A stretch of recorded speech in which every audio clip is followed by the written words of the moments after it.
السلام علیکم ورحمت الله وبرکاته.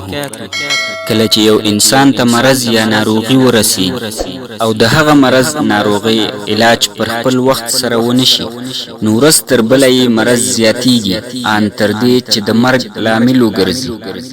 همدارنګه زړه هم په مرض باندې اخته کیږي. خو بعضې انسانان داسې دي چې د زړه په مرض هیڅ نه پوهیږي، او بعضې انسانان بیا داسې هم شته چې د خپل د زړه په مرض باندې پوهیږي خو علاج یې نه کوي. هغه چې د زړه په مرض نه پوهیږي هغه خو په مصیبت کې اخته دي، او هغه چې په پوهیږي او د زړه علاج نه کوي نو هغه په غټ مصیبت کې اخته دي. په قرآن کریم کې الله تعالی فرمایي الا من اتى الله بقلب سلیم. الله تعالی فرمایي د هغه ورځې د عذاب څخه به هغه انسان بچ وي چې زړه سالم وي، زړه روغ وي، زړه مرض ونه لري. نو راځئ چې د خپل زړه علاج وکړو.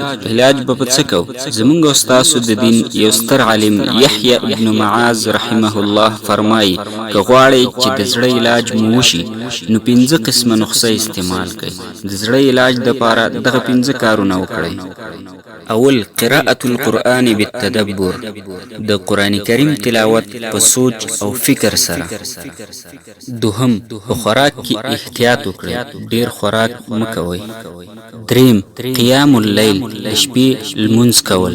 قیام اللیل یو داسې عبادت دی چې تر ډیر حده د ریاکارۍ څخه هم پاک دی، ځکه چې سوچ او فکر به دې یوازې د الله طرف ته وي.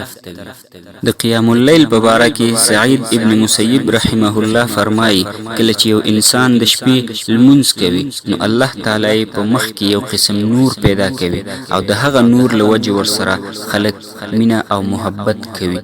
د زړه علاج دپاره څلورمه نسخه د الله تعالی څخه د پیشنمي په وخت کې دعاګانې غوښتل.